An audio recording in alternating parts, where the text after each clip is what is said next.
So back in 2015, I was among maybe under 100 people across the nation who have delved into learning more about user experience, whether as an escape from a previous career path or because it just fit a lot of our skill set and it's something that we wanted to investigate. The challenge with user experience since then is that there has been a huge amount of interest in the field. Ultimately, a lot of people get left in the cold. And so one topic I'd like to cover today is UX versus UI.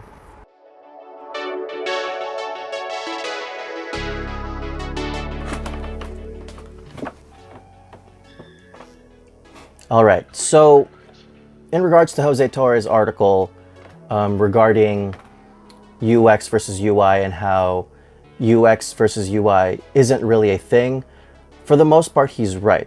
Because when you get down to it, UX and UI, they're a part of each other. Like UI is a part of UX. The Nielsen and Norman group have pointed out user experience encompasses all aspects of the end user's interaction with the company, its services, and its products. So in the end, it's really the strategy of how a user interfaces with a company. Is it consistent? Does it make sense? Are they enjoying that experience?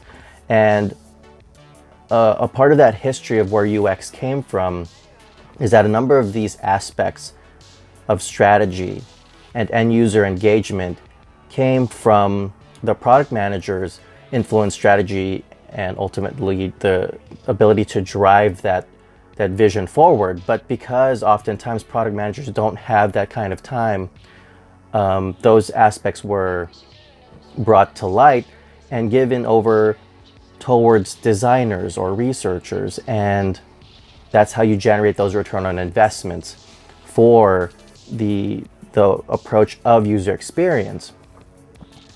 And so the development of UX versus UI stemmed from this misunderstanding of what UX is and what UX requires. And so the people who want that return on investment for user experience, they would pay UX lip service. They would understand the kind of maybe the surface level, but in the end, the way talent is utilized, the talent is utilized as visual designers or interaction designers, but for the most part, visual designers, especially, let's say, for instance, if you live in Southern California.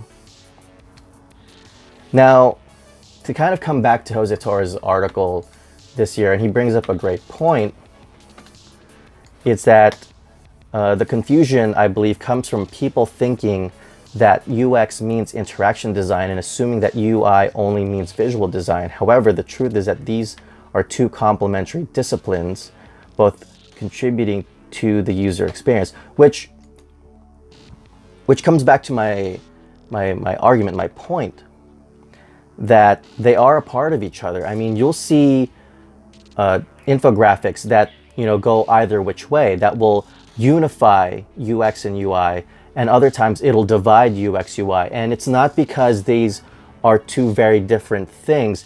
They really speak on the way the culture is functioning around the UX industry and this call for a greater understanding, or perhaps even a baseline understanding of things.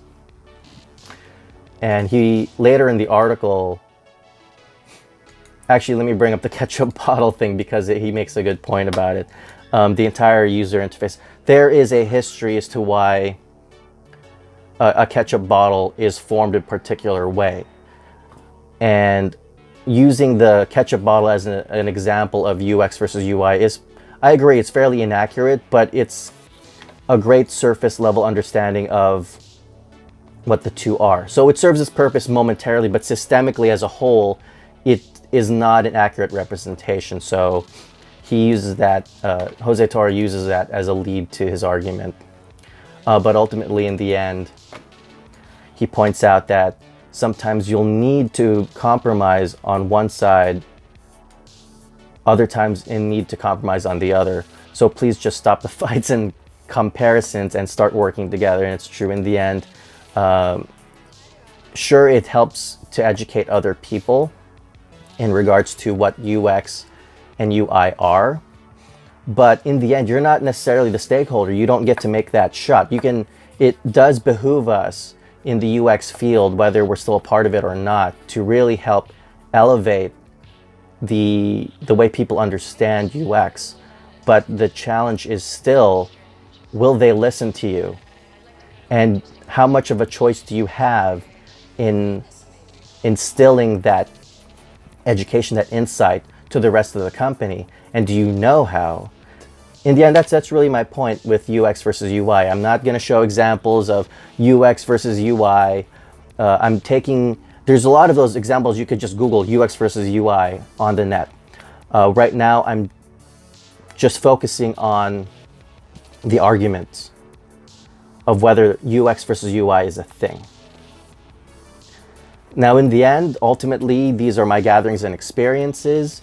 I'd like to hear your feedback on UX versus UI and UX as a whole in the comments below. Join me next time on more explorations in systems and culture.